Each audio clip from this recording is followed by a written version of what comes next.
आप देख रहे हैं पीबीएन न्यूज। मैं हूं शम। अब वक्त है विदेश की 3 बड़ी खबरें जानने का। तो आइए देखते हैं क्या है आज की बड़ी खबरों में। ईरान के शिराज में बुधवार को एक धार्मिक स्थल पर गोलाबारी हुई, जहां हमले में 15 लोगों की मौत हो गई और 40 से ज्यादा लोग घायल बताए जा रहे हैं। ईरानी न्यूज एजेंसी IRNA के मुताबिक घटना शिया समुदाय के पवित्र स्थल चेराग पर हुई है, जहां 3 हथियारबंद लोगों ने यहां गोलाबारी की। बता दें कि एक पुलिस अधिकारी ने कहा है कि 3 हथियारबंद लोग धार्मिक स्थल के अंदर घुसे और उन्होंने फायरिंग शुरू कर दी। हमने 2 हमलावरों को गिरफ्तार भी कर लिया है। तीसरा हमलावर फरार है, जिसकी तलाश की जा रही है। उन्होंने कहा है कि मारे गए 15 लोगों में एक महिला और 2 बच्चे भी शामिल हैं। घटना के समय मस्जिद में मौजूद एक व्यक्ति ने कहा है कि हम नमाज पढ़ने की तैयारी कर रहे थे, तभी गोलियों की आवाज़ सुनाई दी। लोगों के बीच अफरा तफरी मच गई। सभी अपनी जान बचाने के लिए वहां से भागने लगे। वही आशंका जताई जा रही है कि हमला आतंकी हमला था। हमले के बाद आई शुरुआती रिपोर्ट्स में कहा गया है कि तीनों अज्ञात हमलावर ईरान के नागरिक नहीं थे। इसके बाद आतंकी संगठन ISIS ने हमले की जिम्मेदारी ली। ISIS ने एक बयान जारी करते हुए कहा है कि IS की आतंकी ने मस्जिद में गोलाबारी की, जहां 15 लोग मारे गए हैं और कई लोग घायल हुए हैं। वहीं मस्जिद पर हमला ऐसे समय हुआ जब पूरी ईरान में हिजाब विरोध प्रदर्शन हो रहा है। ये प्रदर्शन 16 सितंबर को शुरू हुए थे। इसी दिन 22 साल की महसा आमिनी की पुलिस कस्टडी में मौत हो गई थी, जहां महसा को पुलिस ने हिजाब नहीं पहनने पर गिरफ्तार किया था।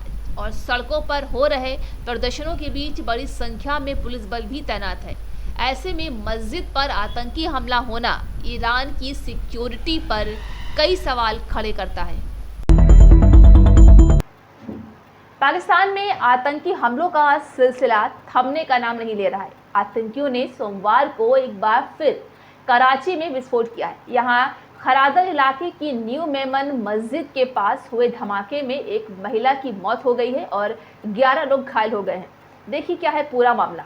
बता दें कि कराची पुलिस का कहना है कि विस्फोट के लिए एक इम्प्रोवाइज्ड एक्सप्लोसिव डिवाइस का इस्तेमाल किया गया था।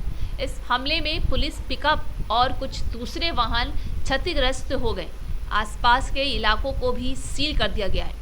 अभी तक किसी आतंकी संगठन ने इस हमले की जिम्मेदारी नहीं ली है। वहीं प्रधानमंत्री शहबाज शरीफ ने इस हमले की निंदा की है। उन्होंने वारदात में शामिल लोगों को तुरंत पकड़ने के निर्देश जारी किए हैं। उन्होंने कहा है कि इस तरह की घटना को अंजाम देने वाले लोगों से सख्ती से निपटेंगे।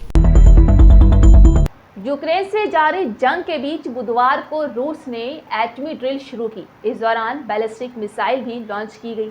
इसका फुटेज सरकारी टीवी ने जारी किया है। रिपोर्टर्स के मुताबिक कि पूरी कवायद को प्रेसिडेंट व्लादिमीर पुतिन ने एक कंट्रोल रूम से देखा। तकनीकी तौर पर इस ड्रिल को स्ट्रेटेजिक डिटरेंस फोर्स कहा जाता है। अगर आसान भाषा में समझा जाए तो ये जवाबी हमले की तैयारी है। रूस सरकार की तरफ से जारी बयान में कहा गया है कि प्रेसिडेंट पुतिन की लीडरशिप में बैलिस्टिक और क्रूज मिसाइल लॉन्चिंग हुई है। तो आइए जानते हैं कि कहाँ हुई है ड्रिल। रूस के पूर्वी हिस्से में मौजूद कामचातका में ये मिसाइल टेस्ट किए गए हैं। ये आर्कटिक सागर का क्षेत्र है, जहां एक्सरसाइज के दौरान रूस के नए और हाईटेक Tu-95 एयरक्राफ्ट भी शामिल किए गए हैं। क्रेमलिन का दावा है कि लॉन्च की गई सभी मिसाइलों ने टारगेट हिट किए हैं। रूस के पास इंटरकॉन्टिनेंटल बैलिस्टिक मिसाइल मौजूद है। ये दुनिया की किसी भी हिस्से तक पहुंच सकती हैं। इसके अलावा उनके पास ऐसे तमाम फाइटर जेट्स और सबमरीन मौजूद हैं जो एटमी हमले कर सकते हैं। एक तरफ अमेरिका दावा कर रहा है कि रूस की फौज यूक्रेन पर एटमी हमला कर सकती है, वहीं दूसरी तरफ रूस का कहना है कि अमेरिका और नाटो उस पर न्यूक्लियर अटैक की तैयारी कर रहा है। इस बीच रूस के भारत से डर्टी बम सहित कई समस्याओं को लेकर चिंता भी जाहिर की गई है, जहां डिफेंस मिनिस्टर राजनाथ सिंह ने बुधवार को रूस के डिफेंस मिनिस्टर सरगेई शोइगु ने फोन पर बातचीत की है। इस दौरान युद्ध से बिगड़ रहे हालात को लेकर चर्चा भी की गई।